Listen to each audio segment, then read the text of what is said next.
Good morning students. आज हमें जो अपना नया अगला टॉपिक पढ़ना है वो है design formula for singly reinforced beam section by working stress method. Last video में हमने पढ़ा था कि मोमेंट ऑफ रेजिस्टेंस कैसे निकालते हैं। तो हमारा नेक्स्ट वीडियो है design formula for singly reinforced beam section by working stress method. तो हम एक छोटा सा फार्मूला है उसको देख लेंगे बेसिक सा, फिर इसका तुरंत उसका एक न्यूमेरिकल हम करेंगे। तो देखिए मैंने लिखा है as we all know that the moment of resistance for balance section. Balance section का हमको मोमेंट ऑफ रेजिस्टेंस पता है, हमारा बराबर B X A sigma C B C by 2 D minus X A by 3। ठीक है, ये बैलेंस सेक्शन के लिए हमको पता है मोमेंट ऑफ रेजिस्टेंस।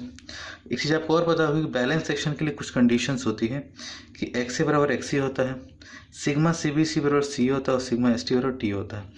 देखिए ये सिग्मा सी बी सी और सिग्मा एस टी इसके क्या है, परमिसिबल स्ट्रेस है। जो मैक्सिमम स्ट्रेस कंक्रीट के हिसाब से उनके आईएस कोड में दिया हुआ है, इससे ज़्यादा वैल्यू नहीं आ सकती। और ये है एक्चुअल स्ट्रेस, ये है एक्चुअल स्ट्रेस। तो बैलेंस के केस में परमिसिबल और एक्चुअल दोनों बराबर होते हैं। एक्चुअल का मतलब क्या कि जो न्यूमेरिकल में निकले, और ये परमिसिबल का मतलब कि कोड के हिसाब से मैक्सिमम इससे ज़्यादा वैल्यू नहीं हो सकती है। तो ये परमिसिबल हो गया, ये एक्चुअल हो गया। तो बैलेंस के केस में तो दोनों बराबर होता है, तो कोई दिक्कत नहीं है। वो अपने फॉर्मूले पे चलते हैं। एम आर बराबर हम एक्से की जगह एक्से रख सकते हैं। इस इक्वेशन में हम एक्से, इस एक्से की जगह जहाँ जहाँ एक्से हम एक्से रख सकते हैं। तो हमने एक्से की जगह एक्से रखा और सिग्मा सी बी सी जगह सी रखा। तो हमारा इक्वेशन ये आ गया B X C into C A by 2 D minus X C by 3। हमको पता है, हमने पढ़ा था कि एक्स सी बराबर के इंटू डी होता है। एक्स सी बराबर के इंटू डी होता है, के कॉन्स्टेंट होता है और डी इफेक्टिव डेप्थ होता है। तो हमने एक्स सी की जगह अब जहाँ अगले इक्वेशन में एक्स सी बराबर हमने के इंटू डी रख दिया, तो हमारा इक्वेशन ये जनरेट हो गया। अब इस ब्रैकेट में देखिए डी कॉमन हो सकता है, तो डी हमने बाहर ले लिया। इक्वेशन सेम है ऊपर वाली, डी हमने कॉमन ले लिया। ठीक, हमने 1 माइनस के बाई 3 को जे मान लिया, कांस्टेंट मान लिया। 1 माइनस जे बाई 3 को हमने कांस्टेंट मान लिया। तो हमारा फार्मूला क्या बन गया यहाँ पे, एम आर बराबर बी के ये D square C A by 2 और 1 माइनस के बाई 3 को हमने क्या मान लिया, जे मान लिया। ठीक, अब हम चलते हैं अपने आगे। तो फार्मूला अब इस इक्वेशन को हम क्या करें, रीअरेंज किया सिर्फ मैंने। एम आर बराबर हाफ सी ए जे के बी डी स्क्वायर, इस इक्वेशन को मैंने सिर्फ यहाँ पे रीअरेंज किया हुआ है। ये जो ऊपर वाली इक्वेशन है इसको मैंने सिर्फ यहाँ पे रीअरेंज किया हुआ है। तो रीअरेंज करने से हमको क्या फ़ायदा हुआ कि हमारा एक फॉर्मूला बन गया एम आर बराबर क्यू बी डी स्क्वायर। ये जो पोर्शन है हमने इसको क्यू मान लिया, ये जो पोर्शन है हमने इसको क्या मान लिया, क्यू मान लिया। क्यू बराबर हाफ सी ए जी के मैंने सामने लिख भी दिया। ठीक है, अब इस इक्वेशन से हम क्या निकाल सकते हैं, डेप्थ। जब भी डिज़ाइन की बात करता है तो आपको डिज़ाइन में मैंने बताया था कि हम बी निकालते हैं, डी निकालते हैं और एरिया ऑफ स्टील निकालते हैं। ठीक, तो हमको यहाँ से डी का फॉर्मूला पता चल गया, डी बराबर under root M R divide by Q into B. ठीक, जब हमारा डी निकल जाएगा तो कुछ बी और डी में रिलेशन दिया होगा तो बी निकल जाएगा। ठीक है, तो हमने दो इक्वेशन को बना लिया कि एक फार्मूले से हमारा फार्मूला क्या होगा, डी बराबर under root M R divide by Q into B. इससे हम बी और डी को निकाल लेंगे यहाँ से। अब अगला जो बात आता है area of steel, area of steel हम कैसे निकालेंगे। ठीक, तो area of steel for singly reinforced section. ठीक, हमने फॉर्मूला पढ़ा है एम आर बराबर sigma S T A S T D minus X A by 3। ठीक, बैलेंस के केस में एक्स सी बराबर एक्स ए और सिग्मा एस टी बराबर टी आराम से हम लिख सकते हैं, कोई दिक्कत नहीं है। सिग्मा एस टी को इसे छोड़ भी दी कोई दिक्कत नहीं है, लेकिन एक्स तो हमने चेंज कर लिया यहाँ पे। एम आर बराबर T A S T D minus X A की जगह हमने एक्स ए रख दिया, एक्स ए बाई 3।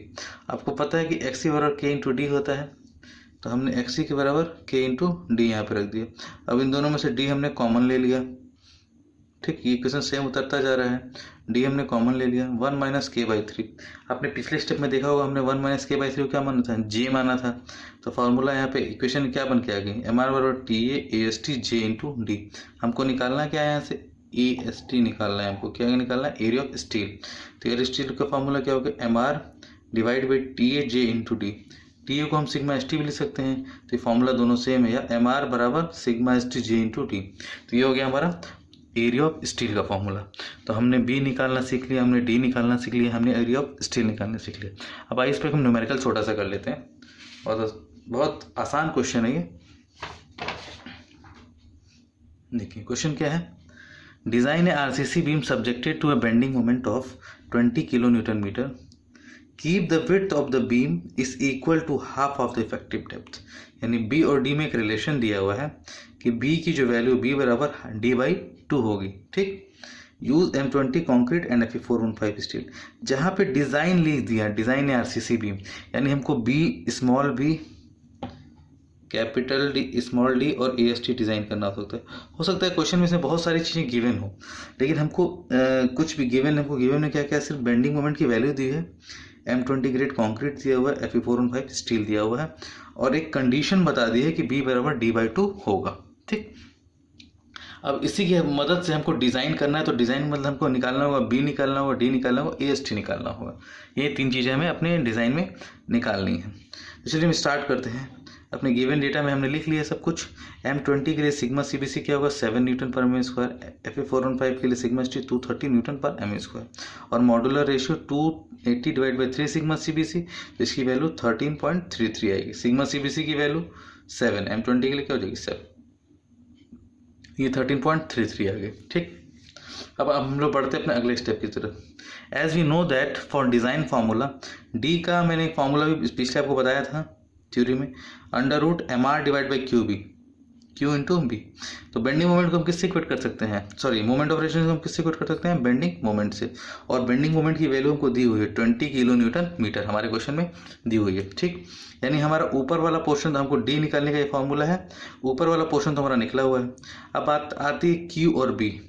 बी के लिए कंडीशन दी हुई है बी बराबर D/2, बी बराबर D/2, तो ये भी इसी क्वेश्चन में हम रख देंगे। अब बात आती है क्या निकलना है, क्यू। तो क्यू हमारा एक कांस्टेंट था, मैं आपको दिखा दूं अपना पुराना फॉर्मूला। क्यू बराबर हमारा क्या फॉर्मूला था, ये देखिए, क्यू बराबर क्या था, हाफ CA/JK, क्यू बराबर हाफ CA/JK। अब इस फॉर्मूले से हम क्यू निकाल सकते हैं, तो हम क्यू हाफ CA/JK। ठीक, अब सबसे पहले देखिए हम निकालेंगे क्या, सबसे पहले हम K निकालेंगे। सबसे पहले हम क्या निकालेंगे, K निकालेंगे। क्यों, क्योंकि K से डिपेंडेंट J है। ठीक है, केस पे डिपेंडेंसी किसकी, J की डिपेंडेंसी है, तो पहले हम K निकालेंगे। K का फॉर्मूला वही M sigma CBC divide by sigma ST plus M sigma CB, modular ratio 13.33, sigma CBC 7 divide by sigma ST 415 के लिए मैंने क्या बताया था 230 होता है, प्लस M की वैल्यू 13.32, सिग्मा CBC 7, ये K की वैल्यू आ गई 0.289। जब हम K की वैल्यू निकाल लेंगे तो हमको पता है J बराबर क्या होता है 1 - K/3, 1 - K/3, तो 1 - K की वैल्यू यहाँ रखे डिवाइड बाई 3, तो J की वैल्यू आ गई 0.904। ठीक, 0.904। अब Q की हमारी क्या वैल्यू होगी, हाफ यहाँ के CA की वैल्यू क्या हो जाएगी, वहीं CA कितना किसके बराबर होगा, सिग्मा CBC के बराबर 7 हो जाएगा। ठीक, J की वैल्यू हमने निकाली 0.904 इंटू K की वैल्यू हमने निकाली 0.289, हमने यहाँ पे इक्वेशन में रखा, तो Q की वैल्यू हमारी क्या आ गई, Q की वैल्यू हमारी क्या आ गई 0.914391। तो कभी भी ऐसी वैल्यू आए तो 2-3 डिजिट तक हम वैल्यू लेते हैं। ठीक है, MR बराबर हम बेंडिंग मोमेंट से इक्वेट कर सकते हैं। बेंडिंग मोमेंट किस में दिया हुआ है 20 किलो न्यूटन मीटर, हमने 10⁶ से गुणा करके इसको किस में चेंज कर लिया, न्यूटन mm में। क्यों, क्योंकि ये सारी वैल्यू न्यूटन पर mm² में, तो सारी वैल्यू एक साथ हो जाएंगी। तो 20 किलो न्यूटन मीटर को जब हम न्यूटन mm में चेंज करते हैं तो 10⁶ से गुणा कर देते हैं, और वहीं जब न्यूटन mm से जब हम किलो न्यूटन की तरफ जाते हैं तो 10⁶ से डिवाइड कर देते हैं। ठीक, तो ये इक्वेशन में हमको अब देखिए MR पता चल गया, Q पता चल गया, B पता चल गया। अब नेक्स्ट स्टेप में हम अपनी सारी वैल्यूज़ को इसमें रखते हैं। ठीक है, सारी वैल्यूज़ को हम अपने रखते हैं। MR बराबर क्या होगा 20 × 10⁶, बेंडिंग मोमेंट से इक्वेट कर दिया, डिवाइड बाई Q की वैल्यू क्या आई थी 0.914 इंटू B की वैल्यू इक्वेशन में दी हुई थी हमको D/2 होगा।